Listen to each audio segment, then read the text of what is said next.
What's up, everyone? It's Chicks in the Office giving you that Friday energy on a Wednesday with our Bachelor recap this week.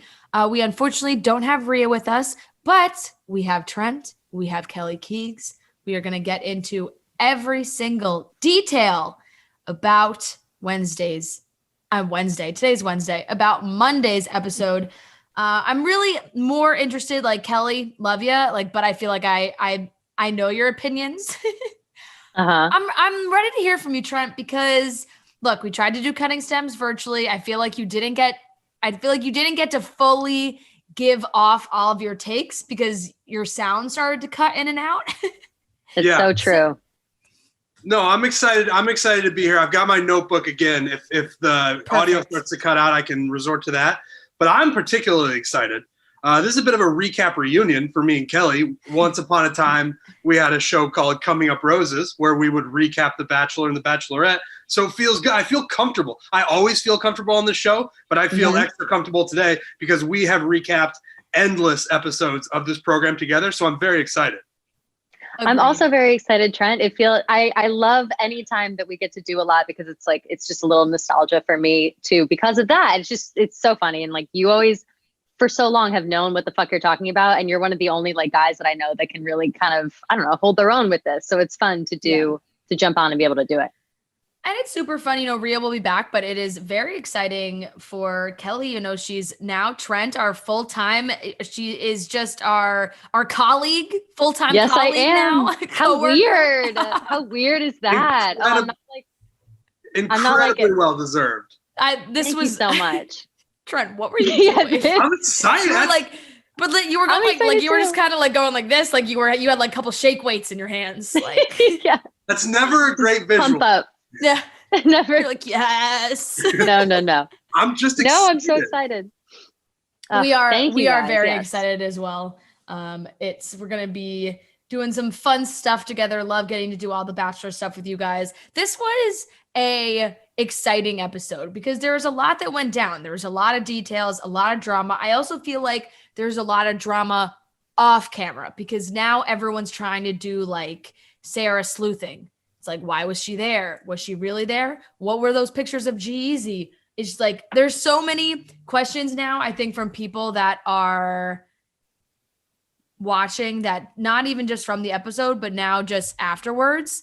And let's just start from the beginning. We'll start from the rose ceremony, which honestly feels like it wasn't even part of this episode. Like the rose ceremony happened right at the beginning. And this is where I get annoyed because I'm like, why? Because now we're delayed. Like I hate when we don't get a rose ceremony at the end of the episode. Like that rose ceremony could have just been at the end of last week. It was so like Sarah was fine. And it's exactly what we said. We said, Sarah, she fainted, but I'm sure she's okay. And we'll get right into the rose ceremony. And that's exactly what happens. Well, the reason they like planted the seeds of Sarah potentially not being trustworthy because every time they would show Sarah, fainting or needing help or being let outside by Matt, obviously Victoria would then lead the charge and be like, I don't know how real that was. And now I feel like she's stealing time from the rest of us. And to that, I would say fair game. If you are going to faint, whether it's fake or not, just do it because you can just get more time with Matt. I don't think it was fake necessarily. Obviously, Victoria has all sorts of conspiracy theories about every girl in the house, it seems. I think the fainting thing was real with Sarah, but it gave Victoria and the show an opportunity to be like, is Sarah all that she seems? Yeah, definitely. I feel the same way about that. But I also think that with Sarah fainting and all those things happening to her and it's seeming like it's all about her, I think that can either be taken as like, I don't know, like, I just lost my train of thought. Hold on. We'll give you about 3 seconds and then we're moving on. It can either be, it's either like, hold on.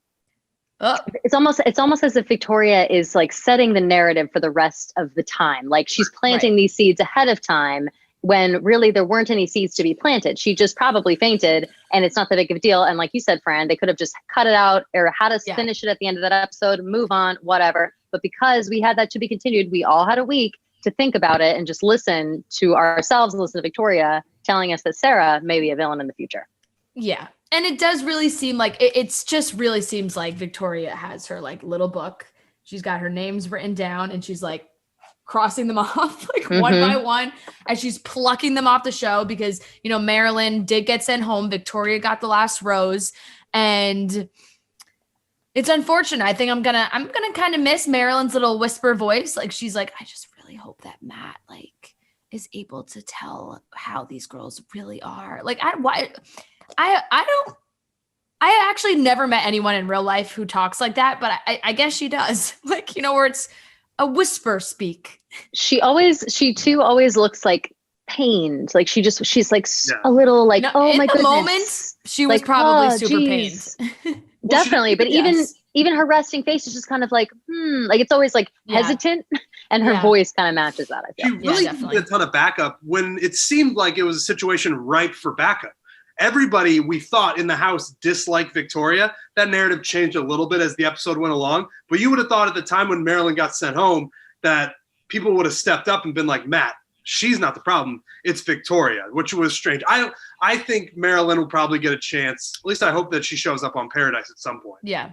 She deserves it because she got absolutely just chewed alive by Victoria. Like there was no, I feel like she probably would have gotten to stay if it wasn't for Victoria picking her as her, you know, first contestant she was going to send home basically because Victoria knows in her mind, I think, or I don't know. I think Victoria in her mind knows that she's safe for a couple weeks because she's doing the antics. She's being crazy. She is creating drama. And I think when you're in that role, you're a little bit aware of like, hey, this might keep me here for a couple weeks.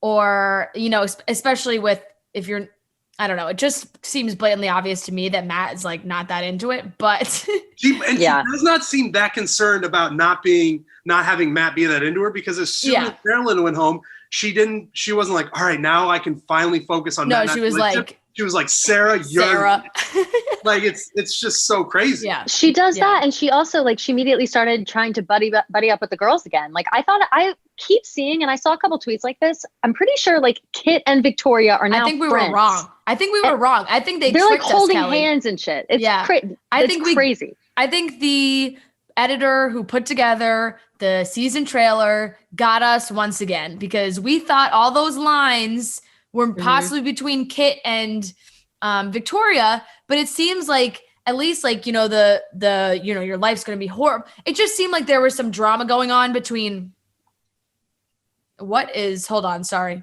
Something is playing in my headphones. Oh. Whoa. Oh my God, that was terrifying. You all right? I had an article up and it had been fine, but an ad just started playing within the article and it was like, just like, oh my God. Like, I just make sure I'm closed out for that same reason. Oh my God. That's just, it kind of scared me. I'm not going to lie. Oh man. Okay. No, I was saying that I do think that they might've set it up where it seemed like Victoria and Kit weren't going to get along, but in reality, they seemed like best buds. They were very much going for Sarah towards the end of the episode. We'll get into it, but it just did seem like that Kit Victoria might be enemies narrative just like never happened. Or it's still early on. It's only the third week, so you never know. It does seem like we're going to get a shit ton of more drama because there are more girls coming, but they flew through this rose ceremony so fast where it ended and I was like, wait, who else went home? Like, I didn't even really see. I had to look at the recaps afterwards and be like, oh God, because I was looking and I was like, oh, I remember her. Don't remember her. Don't remember her. Remember her. So Marilyn went home. Alana went home. Sydney went home. Kristen went home and Ileana went home. Pretty much don't know any of those people. I'm 0 for 4 on those. I'm 0 for 4. Kristen was the only one. Oh, because, Kristen! You know, I Kristen actually was really the like one. Kristen. That story went viral about her helping her friend. That tweet like went viral. She's a lawyer. She seemed very, very cool. Kristen seems very cool. Hope maybe she'll get a chance at Paradise, but man, like Rhea and I talked about it on Monday's episode, the pool for Bachelor in Paradise is so huge that I hope some of these girls do get a chance who people liked but didn't really get any screen time. I was doing math in my head before, which is always a disaster, Trent, because I was thinking back to the last time that we did a pod, and it was to preview the girls. You came to my house, and it was to preview the girls for Colton's season.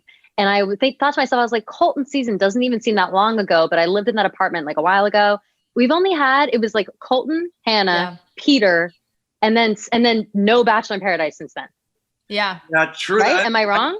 No, and I do remember that preview, but it's going to be, the more I think about it, like I would love Marilyn to get a chance or Kristen, but I mean, there's going to be quote unquote. We got one in between. We got one after. Oh, we got one after Hannah. Right. Okay. So since Peter then. Because Dylan and Hannah G and all them, that's the last Paradise cast we had. But we still have people. So it starts with Peter. Yeah. It starts with Peter's season. It's going to be tough for, like, I don't know if Marilyn got enough. I don't know if Kristen got enough for them to get into the sphere of like who could potentially be on that Bachelor in Paradise season. Yeah. It's going to be, they're really going to be fighting for their spots. Let me tell you, pulling their connections, talking to it's like texting any producers they know, like, hey, don't forget about me. Like, would love to go to Paradise. Yeah. So it'll definitely get competitive. Okay. We're going to get into the first group date. It was absolutely unbelievable. Before we do that, guys, I hope that maybe some contestants on this show listen to these recaps. And that might be wishful thinking, but maybe they do tune in. And if they do, I got something that I feel like every girl out there should have, especially girls that are just coming off a TV show where everybody's talking about them. They got a lot of attention on themselves. They want to make sure they can protect themselves. I know that, if I'm walking on the street, I think Kelly can agree with me. You're in New York City. You want to make sure that you are safe. You don't want anybody coming up behind you, especially if you're alone. Walking alone can be very dangerous. You hear the horror stories. You want to protect yourself. We have a product, it's the Taser Strike Light. It's fantastic. It's a rechargeable, high-powered flashlight that also can repel attackers through its electric stun feature. So it combines a flashlight and a stun gun together. So not only can you absolutely create a massive amount of light that people can see, or that possibly could potentially scare the person off anyway, it has the stun gun feature as well. The flashlight feature in this, I think, is a genius idea because you see someone coming or see someone, a flashlight will scare someone. It's a bright light. They don't want, they don't want their faces seen if they're trying to hurt you or, steal from you, whatever it is. So it's a great product Taser has made. I highly, highly recommend carrying one to protect yourself. You can go to taser.com and use promo code Barstool for 15% off. And just as a reminder, guys, a limited number of states require a permit for use. So Taser products cannot be purchased for personal use in Hawaii or Rhode Island. But other than that, you are good to go. So go to taser.com and check those out. All right. The first group date was honestly one of the best group dates this show has seen in a while, I think, because we've been complaining, guys. We've been complaining. We didn't like the dates at La Quinta. We didn't like the wedding date. But now this is what we're talking about. It was the perfect amount of uncomfortable, funny, putting people on the spot. Ashley, I get to show up, and they introduced it in a great way. They brought these women into a dark room, and they could just hear Ashley I's voice reading, what seemed like something out of 50 Shades of Grey. So it worked out well. Ashley's tweets and stuff were cracking me up. She's like, how long do I have to hibernate before I can show my face again after doing this date? She did a great job. And these girls basically had to write their own erotica and read it out loud in front of Matt, and all inspired by The Perfect Letter by Chris Harrison. A round of applause for The Perfect Letter. I can't wait to read it. I can't believe I haven't read it. Honestly, I'm embarrassed I haven't read it. I am too. I just didn't even know it existed. I knew it existed. I did know it existed. I will say, Chris Harrison tweeted, I saw it before we came on, it is now a #1 bestseller on Amazon. Yeah, I'm telling you guys, he broke Amazon. I tried to buy the book and Amazon was frozen. It wouldn't let me add it to the cart. And it said like only a few left in stock, like get it soon. And I physically could not add it into my cart. You know, I always thought that, and I knew it was a romance novel that Chris Harrison wrote, but I kind of thought it was more in the Nicholas Sparks category, which is fine. I love Nicholas Sparks novels, but they're not as, I mean, they're romantic as hell, but they're not as sexy. Like, it's not like, oh, like he, you know, I felt his bulge against my leg. You know, it's like, it's not like it was not as graphic. So when they were like, Chris Harrison has stepped into the ring, like the perfect letter, it's got some sexy scenes. I was like, whoa, I did not know that Chris Harrison was doing that. When I heard that they were going to talk about this, and also when I had heard that he like wrote this book, for some reason in my head, I thought that he had written it like after his divorce or something. And so it was like a sad love story. Like that's the image of it I had in my head. And I always meant to go read it, but I also was like, oh, you know, whatever. Like it's a regular love story, like you said. But nope, we were wrong.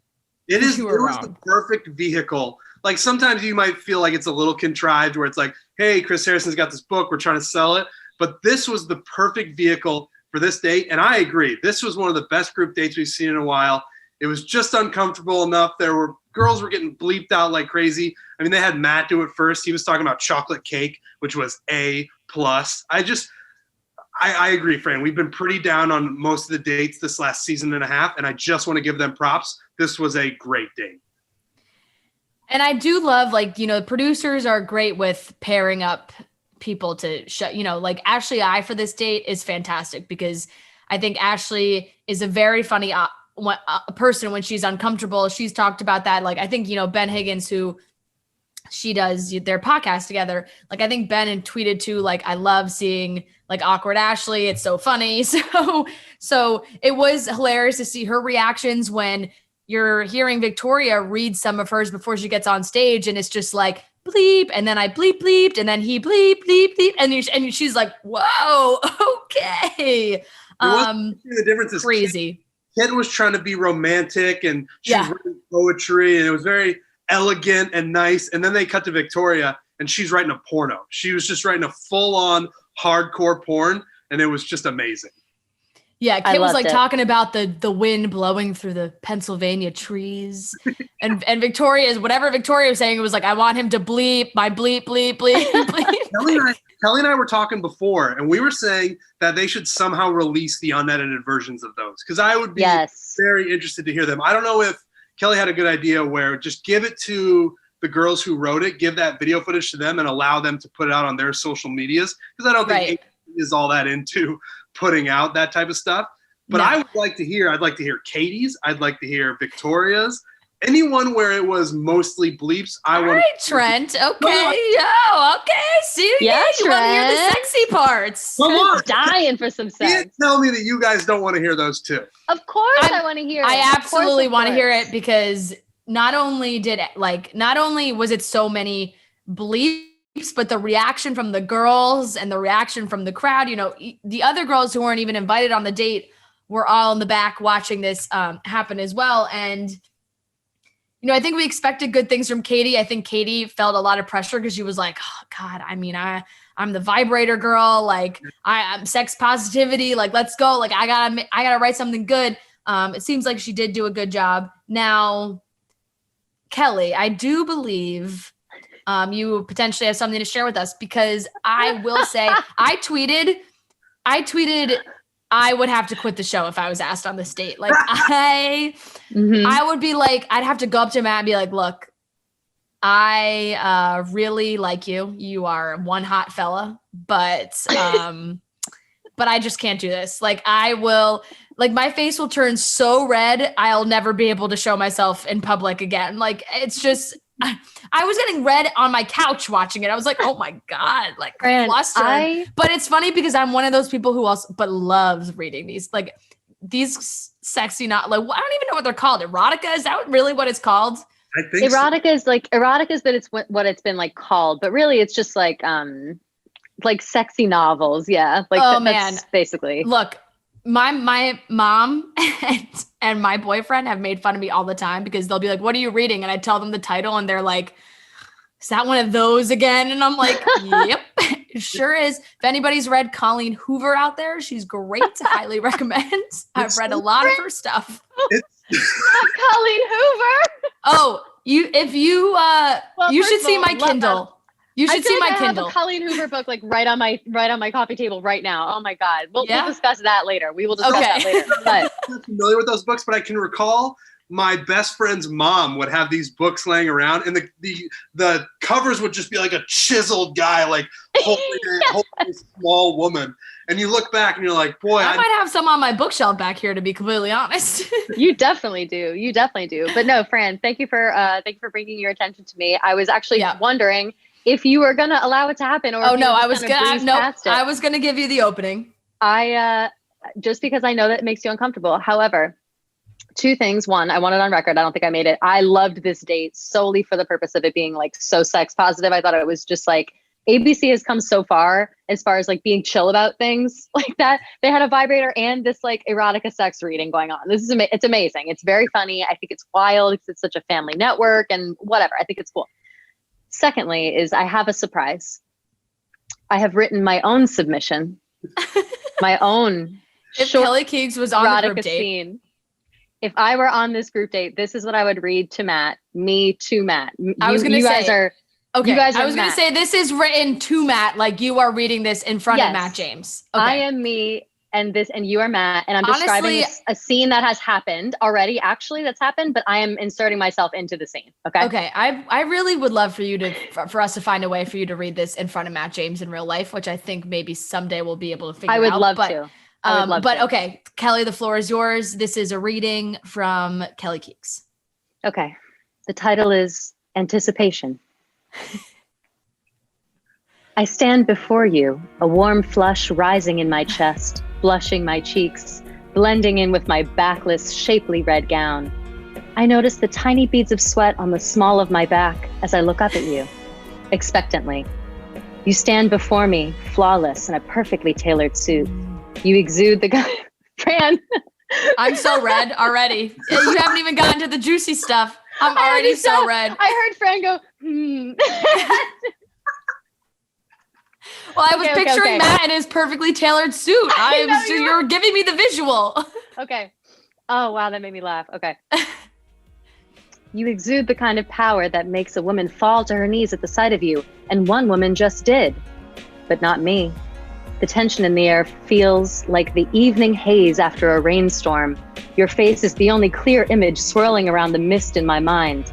Kelly, you beckon, confident and kind. This is it. As I inhale before taking my first step towards you, I can feel my heart beating slow and hard. Its beating echoes to the surface of my skin, every pulse sending a new wave of water onto my sandy shores. With each step, the electricity I feel from you ripples up through the floor, ending inside me. As I get closer, I'm certain we're about to catch fire. You take me in your arms. Your fingers trace my bare spine as I draw closer into you. Your hands slowly drift towards mine and you grasp them gently before bringing them to your soft, supple lips. You lightly kiss my fingertips. Will you accept this rose? The rest of the girls look on, heartbroken, knowing that my gorilla grip pussy and I have won the Bachelor. Oh my God. Well done. Well done, Kelly. First of all, phenomenal writing. Maybe you have another career path ahead of you. Because how about it? That didn't even take me that long. I was laughing out loud. You know what, Kelly? I think there might be an opening in the market for like Bachelor inspired fan fiction. Yes. This is my official submission, I think. I think it is. We'll see who comes out of the woodwork now. Look, people, there's some people in their steamy fan fiction. They've gotten that shit made into movies. Kelly, we talked to. I say we certainly know this. The two of us stayed up for like 4 hours texting about the after movies like a couple weeks ago because we were like, whoa. So they're too much. It's possible. You did a great job, Kelly. How did you feel, Fran? Did you feel okay? What? I felt okay. It was not. I thought maybe you were gonna get a little steamier, and you didn't. Like we didn't really go below the belt. No, I saved it. I don't even think I use any curse words. I tried to keep it pure. I was like, I got to keep this pure. This is The Bachelor. Let's be pure about it. No, that was like, it felt classy. It felt classy. Thank you. Yep. Thank you. It did. Trent, what did you think? I thought it was great. I really, I started to have to fan myself off a little bit there. Yeah. And, that's what you're Trent had to take his beanie off. No, I'm kidding. There was, I think that would have played really well on the date last night. Thank you, Trent. I very much appreciate that. Agreed. All right, Kelly, you did an amazing job. Honestly, I think that would have gotten you a rose. These girls, everyone did a great job, I thought. And the one person who was stewing in the back was Sarah. Clearly, the whole date made her feel uncomfortable. They went to the night date.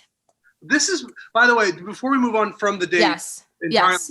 This was the date where things were a little fishy with Victoria and the rest of the group, where leading up to this point, it seemed like it was Victoria versus the entire house, and she was trying to send as many girls home as she could. But then during that date and during her portion of the reading, the place was going crazy. They were laughing. They were laughing. Yep. And it just seemed a little inconsistent with how we thought the rest of the house felt about her. So that along with the part of the beginning with Sarah fainting, it really felt like there was a turn in the house where the girls started to be more on Victoria's side, and maybe they have been more on her side than we've been led to believe. It's very confusing. These girls, I think, are some of the most dramatic girls we've seen on this show, because I just can't tell what some of the motives are. It's like, yes, maybe Victoria was just very funny and they couldn't help it and they had to laugh because she did a great job. Because I'm like, you support her there, but nobody can tell her to wear a different bra. Nobody. Like how? Like, because there's still some things where it's like, I don't know. Are these girls? Unless they said to Victoria, like, hey, is that really the bra you want to wear? And she said, yeah, it sure is.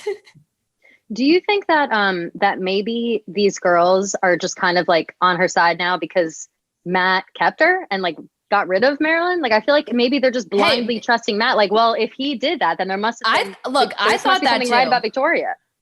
I thought that too, where maybe they all just watched Victoria pluck Marilyn off the show so quickly that they're like, shit, we better stay on her good side, like, or what, or else we could be next. Exactly. So that's very possible too. At the night portion of the date, Katie is speaking with Matt. Sound like she felt like they were having a good conversation. They were connecting, and Sarah shows up. We see the whole walk up. I got to talk to him. I'm nervous. I just got to get some feelings off my chest. I feel like I might leave, like whatever. All these worries that she's been having, which of course are very valid. I think a lot of contestants who get an early one-on-one date have a hard time dealing with like sitting back for multiple weeks, because you got to wait a pretty long time before you get that kind of one-on-one time again with him. So that clearly got to Sarah pretty quickly. And she went and showed up at the group date, interrupted Katie to speak with him. Katie went back to the girls, told the girls what had happened. Thankfully, the girls all did kind of encourage Katie to like go back there and get her time. And it was funny, like Katie came back and she was like, all right, I'm taking it back. And Sarah was like, I think waiting for Matt to be like, oh, give us a couple more minutes. And he didn't. So she's still sitting there. And then Katie just sat down next to them and was like, oh, wait, like, okay. So, she ended up getting up and she's like, oh, Matt, can you walk me out, and leaving. But look, I can't imagine Sarah thought that this would go over well. She strikes me as someone who has at least seen some of this show before, where she would maybe kind of get how this works.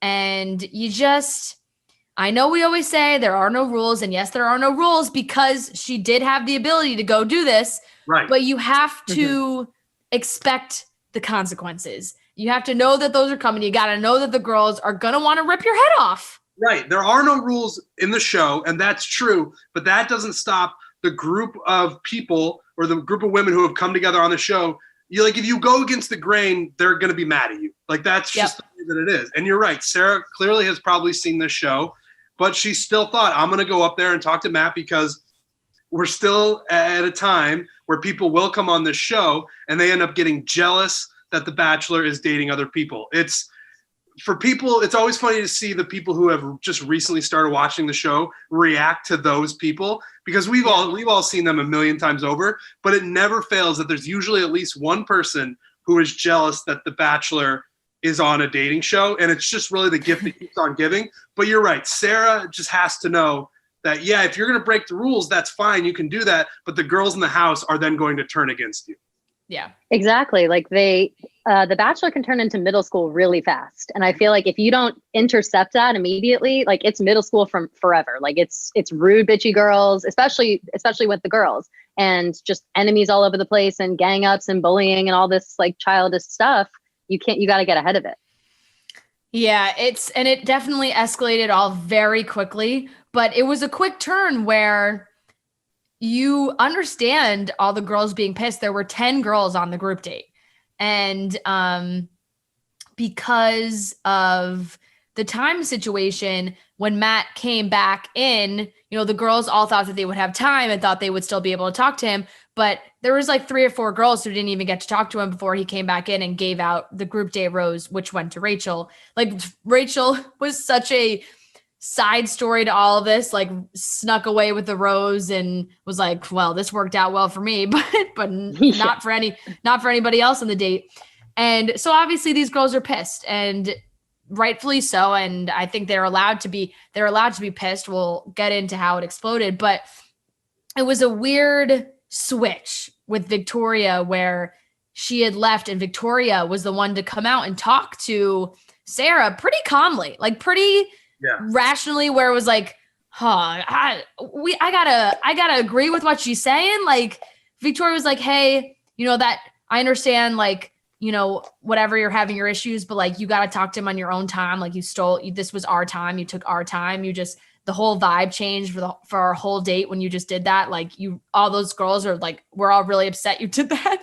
And maybe it would have gotten worse if Katie didn't come out and intercept it again. But bravo to Katie, because Katie, from this moment all the way to the end of the episode, did a great job of explaining her feelings in a very rational manner. Yes, extremely rationally. And I also thought it was interesting too that Victoria, who seemingly listens to no one and runs to the beat of her own drum, listened to Katie when Katie was like, I'll take it from here. And she was like, okay. And like went back inside. I thought that was more mature on Victoria's part than I thought she was capable of being. It was really interesting watching it all happen, because obviously last week nobody liked Victoria and Sarah seemed to be the front runner. Her and Matt had a great connection. And then slowly the show just this week makes you sort of turn on Sarah and makes you start to like Victoria. And I'd said it last night, but the last thing you want to give... I still don't like Victoria. It's definitely not making me like Victoria. I had to agree with her, which I didn't like, but that was as far as... That's as far as I'll take it. I actually had a couple people responding to my tweets this morning after the show it was during the time when the tides were starting to turn a little bit on Victoria.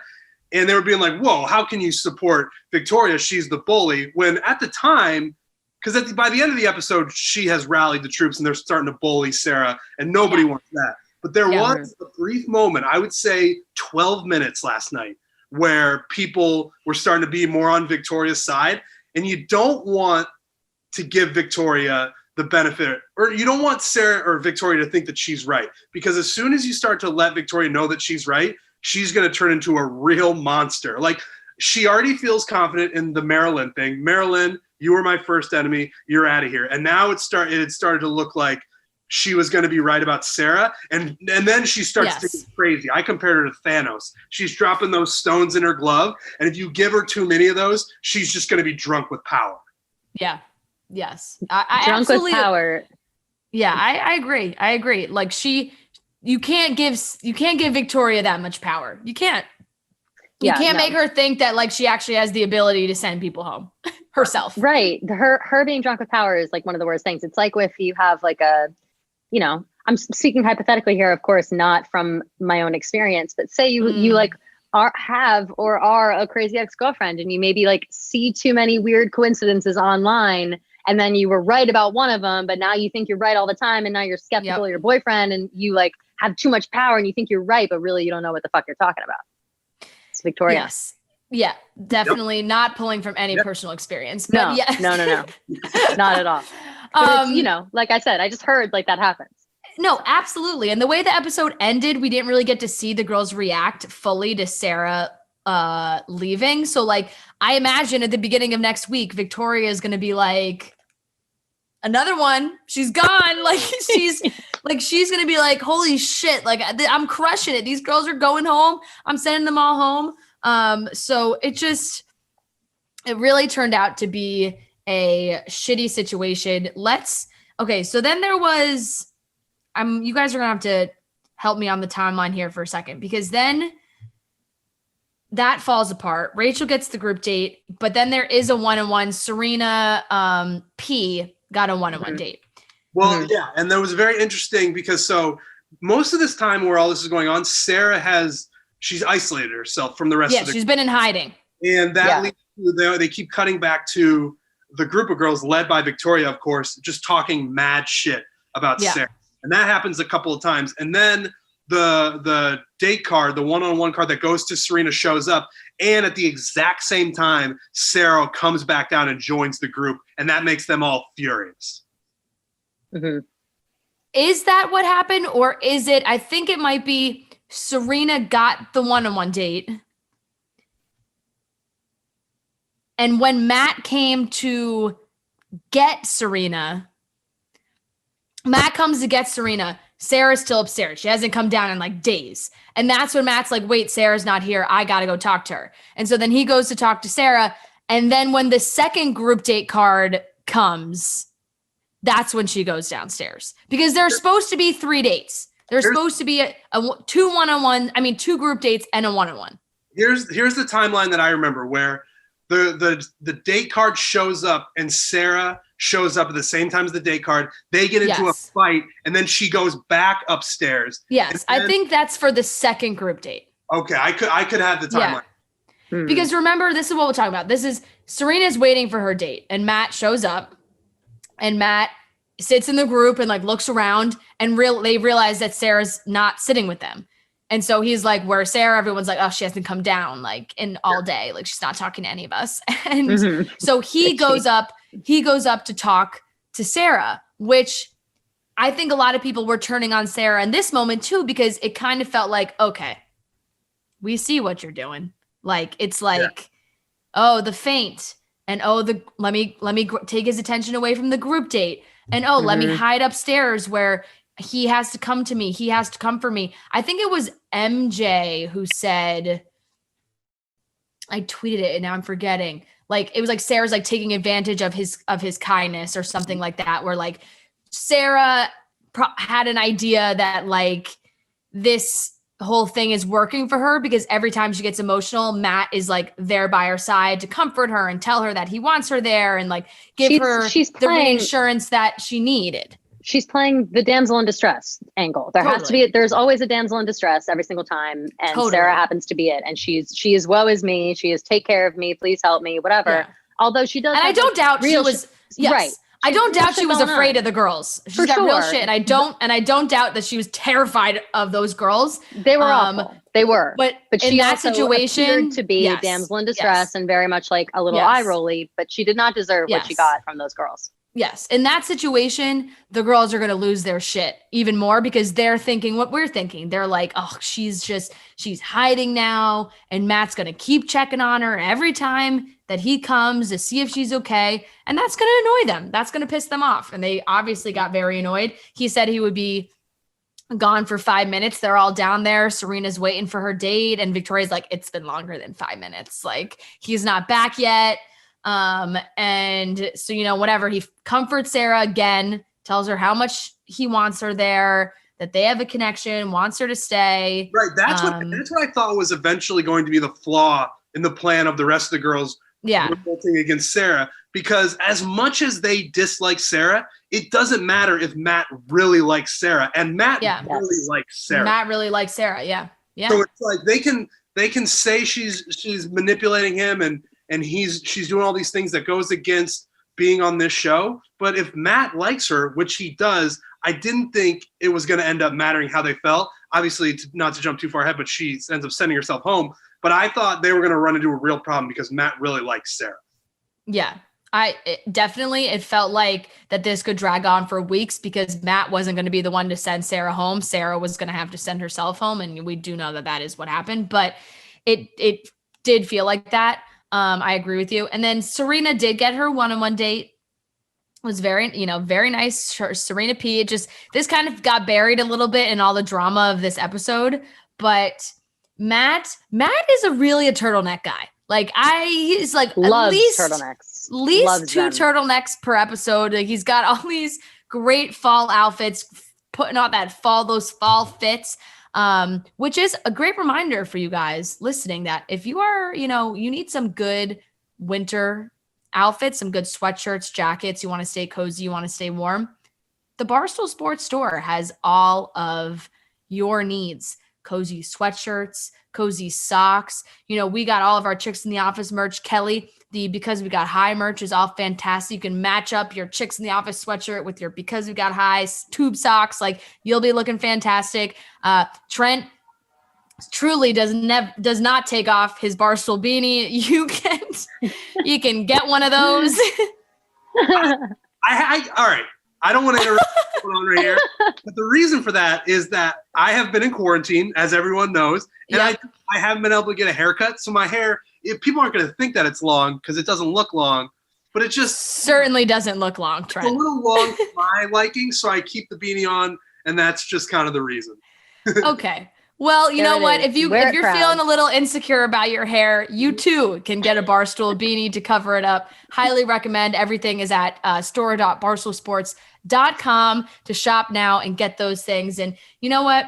Yeah, the turtleneck thing, it's a good look for him. He's a very tall guy. It was funny because I think it was actually the first group date that everybody was saying he looked like Frozone from The Incredibles. Yes. And it sucked because I almost was mad because I was like, Matt was able to fire off those jokes midweek because of the previews. I was like, you stealing that from us? Like, while we're live tweeting? Like, I get it. Like, it's funny, your moment. By the way, Matt, phenomenal. He's been tweeting during the episodes.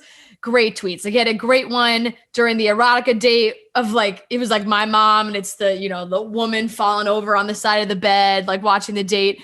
Everybody's still talking about how he's kissing with his eyes open. So he did like a really close up photo of his face with like his eyes wide open. It's just like point of view when kissing, like just right up in his face. So good. Very funny. Very good. Modern Bachelor in that self-awareness plays every single time. Like the thing has been a topic, one of the main topics of conversation for 2 to 3 weeks now. And he just puts all that to bed with that really funny tweet, and people just move on now. Like, having a self-aware, funny Bachelor like that is just really, really awesome. It absolutely is. It makes it so much better. He was so great. He is great on Twitter. And it's nice. It's always nice when you can see someone who can laugh at themselves, like to not take it so seriously. Right. Like, we're not going to see any like notes app, iPhone, whatever's from Matt being like, listen, you guys, like, this was a little rude. This is a little this. Matt can take a joke. Matt can laugh at himself, and he can laugh with us, and he's not so serious. Yeah, it's really great. So his date with Serena was lovely. Serena is 22, so she's a little bit on the younger side.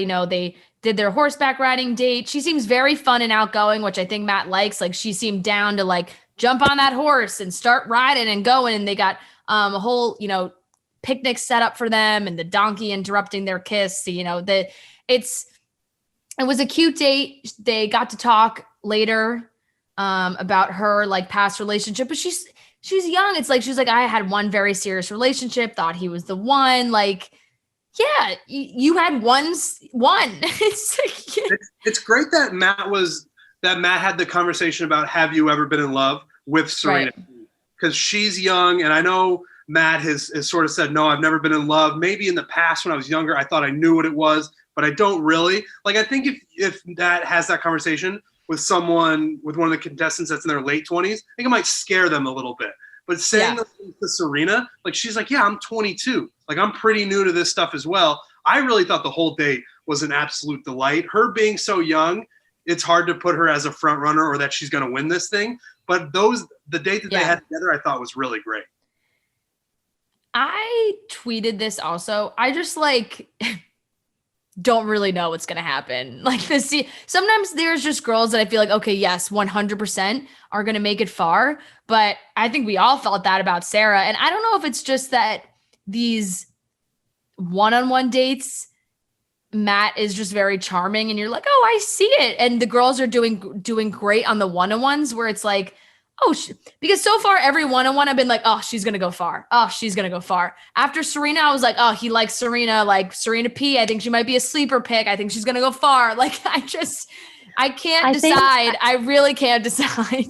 Fran, you're right, because I think he is so personable. He's so good at like talking to these girls and getting them to kind of get out of their shell and like be honest with him. And he's so likable that they're all like, you know, they're feeling their best. They're giving their best foot forward because they really like him. And they all look great. He helps to make them look good. So the question is like, how many of them actually look good, or how many of them are like, you know, just kind of sitting in the reflection of Matt's shine?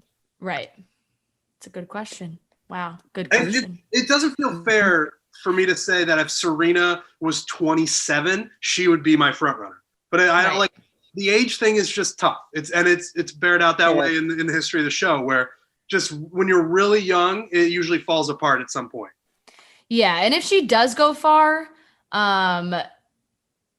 we have the perfect setup for like a dad who hates this, right? Like she had said, my dad didn't like any of this, didn't like me going on the show, the whole thing. So it's a perfect setup for Serena P to make it to hometowns and for Serena P's dad to be like, what the fuck are you doing? And for Matt to be like, ooh, maybe this isn't going to work. And she gets sent home. Like it just kind of seems like that setup is totally there. Also, at the end of their date, Matt was talking about, I believe, a pet turtle that he had growing up. And she was like, what? Like she was dumbfounded by pet turtle. I'm like, pet turtle isn't a weird thing. Kids have pet turtles. Pet turtles are so cute. I think turtles are cute. I would love have turtles. a turtle if I like could have a turtle. I didn't have one, but one of my best friends in high school, like my best girlfriends, had 2 turtles. Yeah. They're like still alive, which is weird. Turtles live like, I know that they say like they live forever, but they're just like random turtles. I think that my one friend bought her off of Canal Street, and they're in like the 9th grade. We're now 30, all of us. So like they're old ass turtles. Some turtles live like 150 years old. I don't know which turtles that is, but there's definitely turtles that can. I truly think we're just taking all of this information from Finding Nemo. I don't think we have any other reliable source. We just immediately go to Finding Nemo and him being like, how old are you? And he's like, what does he say? Dude, I'm still young. Yeah. Yep. That's all. Because literally when Trent said 150, I was like, I'm pretty sure we're all thinking of Finding Nemo right now. Did you guys ever watch Franklin the Turtle? Of course. Yes. Okay. Hey, it's Franklin. Come into your house. Yeah, of course. One of the great theme songs of all time. So good. Franklin's a good one. Franklin is a good one. I really thought I was going to say Franklin. You were going to be like, you're 150 years old, just like the turtle. No, Trent, you and me, not with me on the pod today. No, yeah, I was gonna say when you get the Kelly sub in for Rhea, it changes quickly. That's true. Because the way that I can play it is like I can play it like, oh yeah, Trent, you're so old, like I'm so young, like I totally agree with Rhea. And now when Kelly's on, I'm like, oh, totally remember that. So true. Like, yes, absolutely. No, but I do really remember Franklin, though. I can say that 100%. This was good. Got another hot tub. They had a hot tub on this date. I feel like this hot tub, maybe like they just have it has a permanent forklift and they just carry it around the resort. Because it looks like the same hot tub, right? Yes, it definitely looks like the same hot tub. I wonder, too, if they just have like multiple hot tubs around the resort, you know? Like, I bet they probably have like 4 on every corner of the place. And they're all obviously looking the same because, you know, it's a hotel. Trent, just got to say, I think it's going to get even better in the coming weeks because there was still some green in the trees during this Serena date. Yep. But the foliage was popping. Like when they were on the horses riding over the hills and the trees were behind them, scenic. I don't want to overdo it on the foliage stuff, but the foliage has been so good. Every time they come back from commercial break, they're like, it's foliage time. Every opportunity they have when they're having to go from one room to another, from one date to another, it's just all foliage all the time. And it makes me so happy. It's beautiful. It really is beautiful. They outdo, you're right. They outdo themselves every week. It's beautiful. It's stunning. I love it. Yep. So Serena has a great date. Seems like things are going well for her. And now on the other side of this, I believe this is when there's another knock, the group date, there's a second group date, and now Sarah shows up. So that was kind of funny because it was like, oh, is she like seeing if she's on a date or what? So whatever. She comes and sits down and gets absolutely ripped apart. These girls are so furious. She tries to like apologize again and explain herself. I think it is important to say that, you know, us watching, like, we know her family story. We know the backstory. I don't think any of these other girls necessarily know what she was dealing with or what she was going through at home. And they just saw her as like, you know, greedy, stealing his time, and then like being upset about it, not really knowing that she was probably dealing with a bunch of other stuff too. Maybe that's why she doesn't want to spend time downstairs with all the girls. But they really ripped into her, like from every angle. Everyone was pissed. Even Abigail chimed in. Like sweet Abigail was like, hey, you are potentially taking roses from other people. I think it was Kayla who was like, look, like I was on that group date and I didn't get to talk to him. And now I potentially like could not get a rose this week because of that moment. So yes, they were pissed. And I understand it when they maybe have it in smaller settings, because those girls made good points. Like what Kayla said, it makes sense and I get it. But when all like 18 of them are sitting there together and it's just one after the other of ganging up on her and nobody's saying like, hey, like, take it easy. We're all pissed, but like, this is maybe going a little too far. And then ending it with Kit being like, hey, also Victoria's like, we don't know you. We don't know anything about you. Like just so bitchy, awful. So mean. They like, the girls have a right to be mad. I understand that they have their grievances with Sarah, but Victoria sets the tone in that room. And it's always just the meanest, most obnoxious version of being mad at someone. Like, yep. Sarah was trying to apologize, being like, I had these insecurities. Like, this is what's going on. I want to apologize to you guys. And Victoria just goes, who are you talking to? I don't know who you're talking to. And it's like, you guys can be mad at her, but you don't have to be such a bitch to her like that. Right. She's such a child about it. And also, I want to say that this bullying, it is just like bullying. Yeah. That's what I've been calling it. I'm going to keep calling it that. I don't know if that's like lame or not. But it's kind of started when like, Sarah was upset on the like erotic reading date. And that was when she started being upset about other things, not about the date so much. She was starting to get upset about other things, starting to feel anxious, feel like she wanted to talk to Matt, needed time with him, whatever. While that was happening, the girls inside, I don't know who said it first, but somebody was like, oh, like, I don't know. She's probably just like upset by the date because she's a prude. Like started immediately with that. And I was like, oh, yeah. we're going here. We're going to, oh, she's just a prude. Like what a loser. So they went into that fight, her coming down, sincerely apologizing and basically being like, I'm just going through a tough time and I'm confused and I don't really know, trying to like actually bare her soul to these women. They're all in the mentality of like, nah, like you're a prude. What a loser. Yeah. Like, we don't know you. Who are you? It was fucking crazy. To be honest, it was insane. And no one stood up. How did not one person say, hey, like this is too much? Like you said, Trent, no one said it's too much. It's fucked up. Yeah. And I understand like why the girls are upset. It's tough because I would imagine it's hard because the way she explained it too was like, I really was thinking about going home and I needed to talk to him about it. And unfortunately, like that's how Sarah feels, which is fine. But like, I almost think that set them off even more because it was like, you want to go home and you're stealing our time. Like you couldn't have waited one day to talk to him about that, like whatever. And so obviously, you know, for Sarah though, it's like, hey, that one day could be a huge day. You don't know what everything she has going on, but it was way too much. It got way too vicious. really, really aggressive. I wanted to find this so I could read exactly what Kit said, because it was like, whoa, okay. Because you could always tell and insinuate like, oh man, these girls are like, they're really going to give Sarah hell in the house. And you can infer that from how they talk, but you don't ever actually see them be like, get ready, like full Mean Girls, you can't sit with us. We're going to make your life shit. Kit said, I hope that your connection with Matt is very strong right now, because the rest of your living situation here is going to be horrible. It's like, whoa. And Victoria's next to her, like, yeah, it is. Like, it was the two of them next to each other was scary. It was very aggressive. And I've, in that moment, felt very, very bad for Sarah, because regardless of if you're right or wrong or whatever, getting ganged up on like that is terrifying and so mean. And props to Katie, because, you know, Sarah went back upstairs and was super emotional, and Katie was the only one to go up there and be like, hey, like, you got to figure this out. What do you want to do?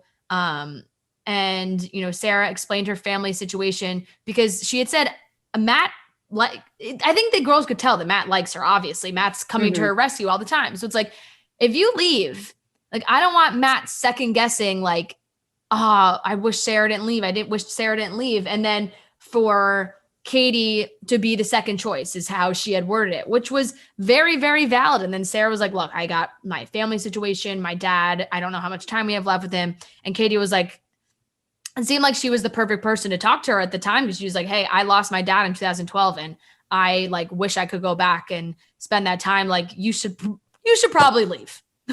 Katie's saying the thing you said, where she's like, I don't want to be Matt's second choice. If you feel a real connection with Matt, you should stay and see how that plays out, is probably the most mature thing I've ever seen on this show. Yeah, like, could not agree more. Actually, none. Like, every other girl or every other contestant, Bachelor or Bachelorette, if they see someone being like, oh, I think I'm going to go home, they're just like, all right, see ya, because that's one less person that I have to deal with. For Katie to play it through in her mind, being like, if Matt really likes Sarah, which I think that he does, I'd rather see them play out and potentially be together than me be the second choice, is just a really interesting approach to the whole show. The second choice thing is good, but I think I think she also said something like, if he really likes you and has a connection and you don't get to talk to him and you just leave, it's going to be worse for all of us, because he's just going to be thinking like, what if about Sarah? Yeah. Which is, again, definitely so mature. Yeah, definitely. So Sarah comes to the decision that she does need to leave. She talks to Matt again, and Matt's still trying to get her to stay. Like, Matt still wants her to stay, but Sarah seems like she, you know, her mind is made up. She's sad to leave Matt, but like, she needed to go. And look, we really don't know all of Sarah's situation. There's tons of rumors flying around. There's tons of speculation. Like, we don't know. Maybe her family said to her, like, hey, you 100% should go. It'll be okay. And she was like hesitant about it, but did it anyway. And then realized she didn't want to be there, because there's been a lot swirling around. I'm going to read, this was a little bit of a yikes situation. So Not Skinny But Not Fat reposted this on her story, and it's a tweet. Now, who knows? This seems like a woman. She has like 15,000 followers. She's a broker in San Diego, and that's where Sarah's parents live. And she wrote, I'll say this, then shut up. Now I don't have to listen to Sarah drag her dad through the hashtag Bachelor bullshit. He's been my friend for 34 years. He didn't deserve to be used on TV. I introduced her parents to each other. They are my friends. The whole thing was a travesty. So now they take that. Wow. There's a lot of things. There's a lot of, and I'm going to read something else too, because I think everybody can form their own opinions about Sarah and her motives and whatnot. And obviously everybody's been talking about it, and Reality Steve posted today as well. And like we say, whenever, you know, Rhea and I talk about Reality Steve, it's like, you know, you can believe it, you cannot believe it. This is literally his job, like his livelihood. Like, this is what he does for a living. So he wrote, as for Sarah, while the treatment the other girls gave her last night was embarrassing and deserved to be called out, let's just say that I'm not buying the character Sarah is portraying. From the second the cast was announced on October 6th, I've heard nothing but questionable things about Sarah. And again, it's not that she's a horrible person or should be canceled, but just more of the same that we've seen from contestants season in and season out. I do not expect Sarah to post pictures and or videos of her father with ALS all over her Instagram. But nothing in Sarah's public persona on IG screams, I live at home and I'm a caretaker for my dad. She's not. So I have a real hard time with her playing a role that's a flat out lie. It can't be easy dealing with what she's dealing with in regards to her father. I get that. We are all very sorry. We all feel sorry for what's happening with her dad. Just don't sell to America. You're his caretaker. When you live in LA, clear as day based on her Instagram. Your parents live in San Diego. All it takes is a quick look on Facebook.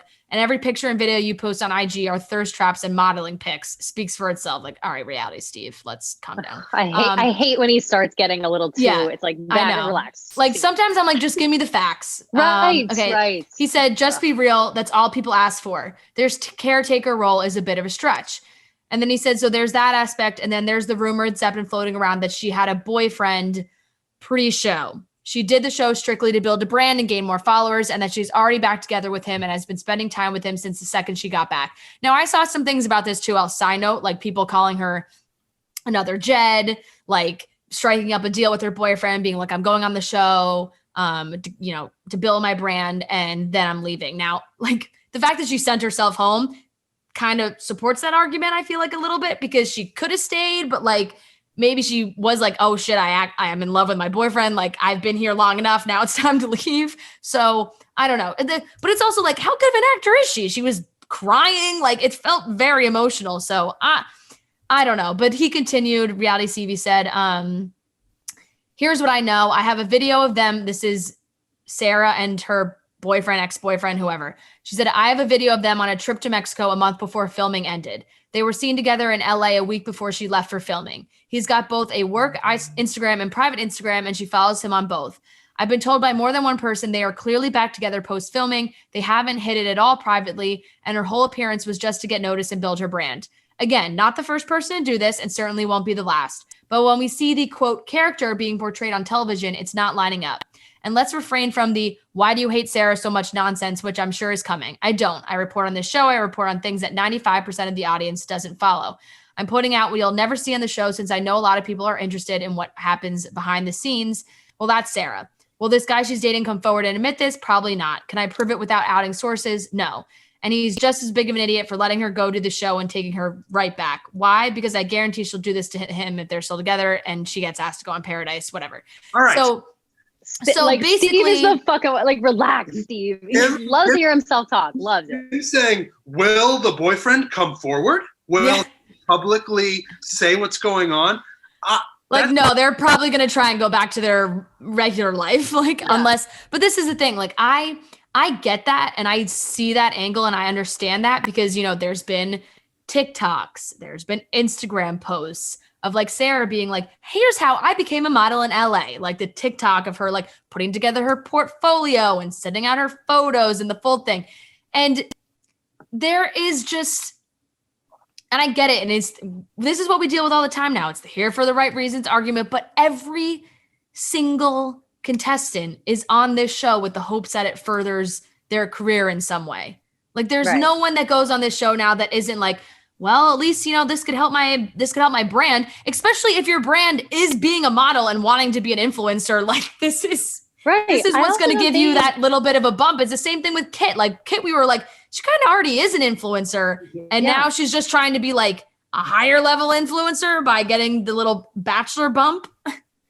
I just don't get why people like put so much weight on the fact that on that exact thing, like she's going on only to further her career. Like she probably was thinking of ways in her life, like what would be good for my career, and probably at some point applied for The Bachelor as like a joke with her friends or something, and was maybe like rocky with her boyfriend. She's hanging out with G-Eazy randomly. She's just like hanging out around LA, randomly apply for The Bachelor. Or you literally have an agent. You have an agent who says like you should go on The Bachelor.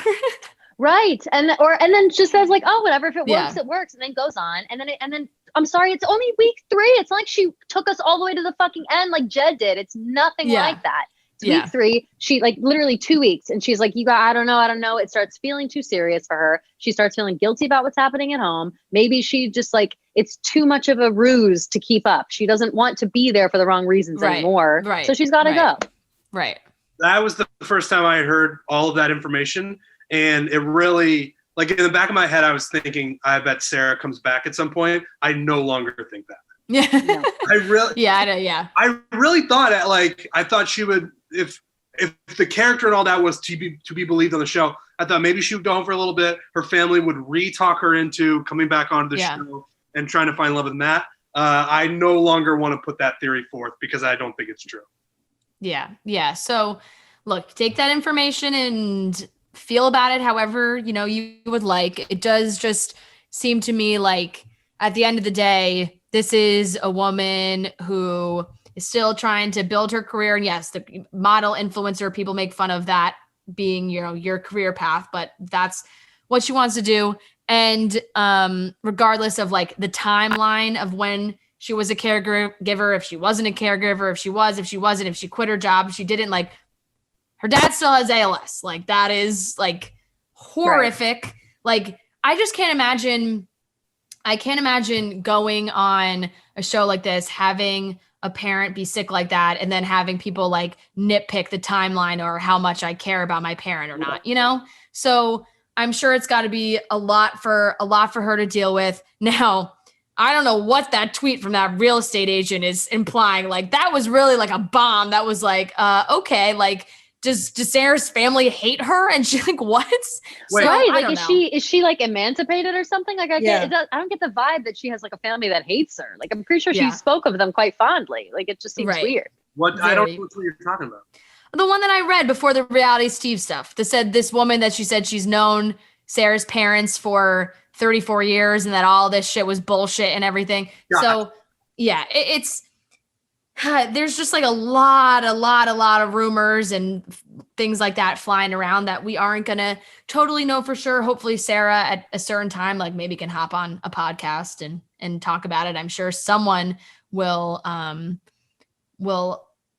give her that spot, and obviously whatever, she's under contract. So I'm sure it'll be like with Nick Viall or like, so, like it'll be like a good one where like, we're all going to be like, fuck yes. Like, okay, like let's get all the information. And so we'll see what happens, but that's really where we left off. Sarah was going home, and it looks like we got 5 new girls coming next week. You thought like there's still 18 girls and we're getting 5 more. It's like we're starting over from the beginning again. I just can't believe that's happening. Like I believe right after the first week preview, because I thought the girls were going to show up at the beginning of the second week. But at this point, I had totally forgotten that there were more girls coming in. And I just get reminded every week during the teaser that it's like, oh, yeah, this already super rocky situation with these bullies in the house is going to get even worse because more girls are showing up. Yeah. I'm wondering why they're doing this. Like, maybe it'll be a good thing. Like, maybe they'll come in and they'll replace all of the people who are currently shitty. Like, you know what I mean? Like, maybe it'll force them to show their true colors, and then we'll get rid of, like, Kit, Victoria, like all those bitches in one foul swoop. That might be I might be on board for that. Yeah, I don't know. It makes me think that the way they did Claire and Tayshia's season, where it seemed like maybe they had extra guys like waiting in the wing in quarantine, and then they were like, oh, well, we got a record amount of girls apply for Matt's season. We're going to fly these girls out here anyway. How do we make this as drama filled as possible? Like, okay, let's just fucking send him into the house. Let's send him in, see what happens. We got this drama with Anna. It seems like Anna says she's got information on one of the new girls coming in saying she's an escort. So it felt like there was a lot of drama with Sarah. It's only week 3 and it feels like it's just going to get more and more intense because now that they keep adding people, I'm like, well, is this adding weeks to the show? Like, how long are we gonna be doing this? So good question. Sarah, I don't know. All the outside stuff aside, just ignoring that, like I didn't hear it. Sarah going home is stunning. It's stunning. Yeah. She was, she was one of the girls that we knew the most by far because she had a one-on-one date and she went through all this drama with the girls. So to just take her out of the equation, like who would you say is the front runner right now? I guess do we go all the way back to Brie? Like, she's the only one last that I remember. Like in my head, Sarah and Brie were top 2. Like that was my like first I know. week, ridiculous now prediction. But I know. I can't even throw out a top 4. I really have no idea. Me neither. And no way. I would put Katie in mine, but I don't know what her and Matt's relationship is like. Yeah. I know Katie seems mature enough to go really far. Yes. Yeah. We'll see. I would guess like, I don't know. See, what sucks too is I feel like now that there are Bachelor Nation podcasts, I feel like, that is totally run, I think, by ABC. So it's like when you see people go on certain shows, I'm like, okay, because if you watch like Matt, Claire and Tayshia season, at the end, Rachel and Becca were getting contestants on the episodes. And I'd be like, oh, does that mean like that they don't go that far? Like, I can't imagine that they would be interviewing the winner at this point and end up, they didn't interview Zach until the end of the show, like with Tayshia. So Katie was on Happy Hour. They was on with Rachel and Becca, I believe, this week. So I'm like, oh, like, is that like the kiss of death for Katie? I don't know. So that's tough. Yeah. It's just another point to just keep into consideration, because there's a lot of moving pieces, but I don't know. It's going to be very dramatic when all these extra girls come in. We haven't even gotten to Heather yet. Like I'm already drained.